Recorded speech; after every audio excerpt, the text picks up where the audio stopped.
श्री शिवाय नमस्तुभ्यम। हर हर महादेव। आज 14 नवंबर से देवघर झारखंड में शिव महापुराण कथा शुरू हो गई है। यह 7 दिवसीय कथा है जो आप आस्था चैनल के माध्यम से यूट्यूब पर या टीवी पर देख सकते हैं। आज की कथा में गुरुजी ने नए उपायों की जानकारी दी है। एकांतेश्वर महादेव के नाम से एक नए उपाय की जानकारी हमें दी है। नारी का गर्भ ठहर जाए, इस उपाय की जानकारी हमें दी है और साथ ही साथ एकादशी के दिन किए जाने वाले उपाय के बारे में हमें बताया है। तो बढ़ते हैं आज की कथा की जानकारी की ओर।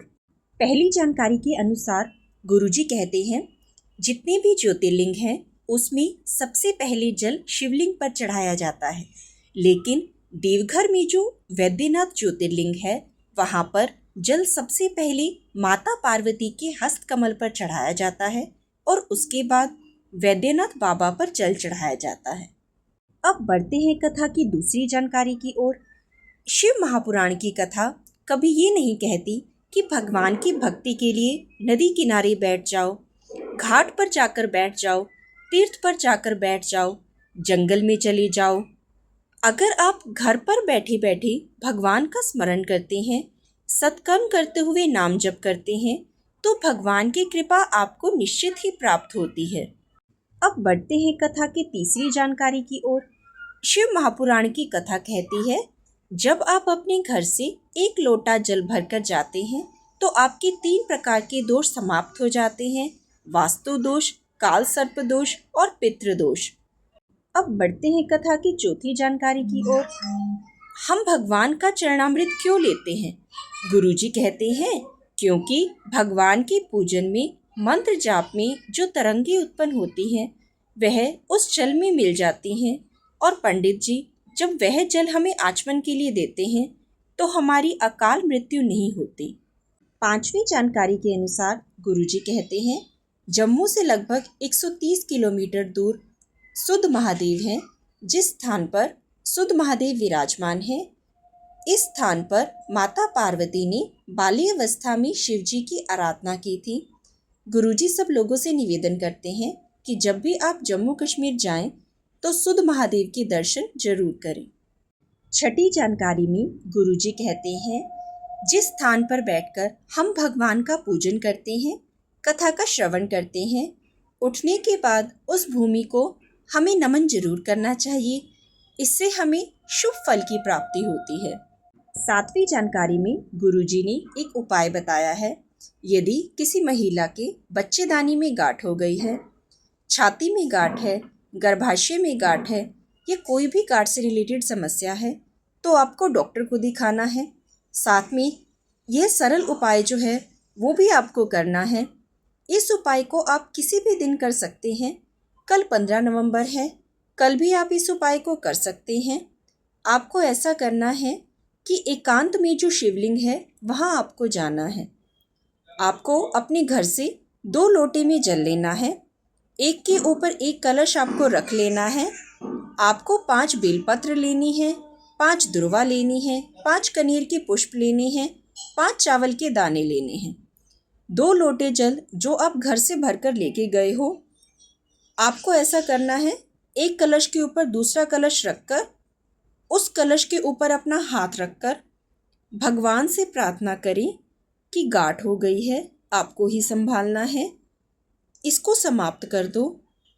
इस प्रकार प्रार्थना करनी है और जब आप प्रार्थना करें तो कुंदकेश्वर महादेव का नाम लें, स्मरण करें भगवान का, और दोनों कलश का जो जल है वह एक साथ एकांतेश्वर महादेव के ऊपर, शिवलिंग के ऊपर अर्पित करना है। जैसा हम सावन के महीने में करते हैं, धीरे धीरे जल अर्पित करें। इसके बाद 5 दुर्वा अर्पित करें, 5 बेलपत्र अर्पित करें, 5 कनेर के पुष्प आपको अर्पित करने हैं। सभी चीज़ें शिवलिंग के ऊपर आपको अर्पित कर देना है। उसके बाद मन की कामना करते हुए 5 कनेर के पुष्प आपको उठा लेने हैं। फिर इन 5 पुष्पों को माता पार्वती का जो हस्तकमल है, जो गोल कटी भाग है, वहाँ पर अलग अलग स्थान पर रखना है। फिर 5 दुर्वा को उठाकर अशोक सुंदरी के स्थान पर रखना है। बेलपत्र को उठाकर अपनी हथेली पर रखकर बाबा से रोग मुक्ति की कामना करनी है। दुर्वा को उठा लो। चावल के जो दाने हैं उन्हें आप शिवलिंग पर चढ़ा दो। 5 बेलपत्र और 5 दुर्वा इन्हें आपको घर लेकर आना है। रोज सुबह 5 दिनों तक सुबह दुर्वा का आचमन करें और शाम को प्रदोष काल में बेलपत्र का आचमन करें। चबा चबा कर आपको खाना है। 5 दिन तक यह उपाय करें। इस उपाय को करके देखो और 15 दिन बाद जांच कराओ, आपको लाभ जरूर देखने को मिलेगा। 8वीं जानकारी में गुरुजी ने एक उपाय बताया है। अगर किसी नारी का गर्भ नहीं ठहर रहा हो, अगर किसी नारी को संतान नहीं हो रही हो, तो इस उपाय को आपको करना है। रजस्वला धर्म के 7वें दिन सफ़ेद आकड़ी की जड़ दोनों पति पत्नी को लेकर आनी है और उस सफ़ेद आकड़ी की जड़ को 11 बार या 21 बार शिवलिंग के ऊपर से तुमरुका जी का नाम लेकर घुमा लेना है और घुमाने के बाद उसे लाल कपड़े या लाल धागे में लपेटकर वही मंदिर में अपनी कमर में आपको बांध लेना है। नंदी के पास खड़े होकर अपनी कमर में बांध लेना है। इस तरीके से यह उपाय आपको करना है। अगर आपकी संतान नहीं हो रही है, संतान का सुख नहीं मिला है, तो इस उपाय को करने के बाद आपको संतान का सुख अवश्य मिलेगा। अब बढ़ते हैं कथा की 9वीं जानकारी की ओर। कल 15 नवंबर है, एकादशी तिथि है। एकादशी के दिन एक उपाय आप कर सकते हैं। एकादशी के दिन गंगा के जल में 7 बेलपत्र डाल लीजिए। गंगा के जल में 7 बेलपत्र डालकर शंकर जी के शिवलिंग के सामने जो नंदी भगवान विराजमान हैं, उन नंदी भगवान के चरण पर गंगा का जल चढ़ाकर बेलपत्र शिवलिंग पर समर्पित कर दो।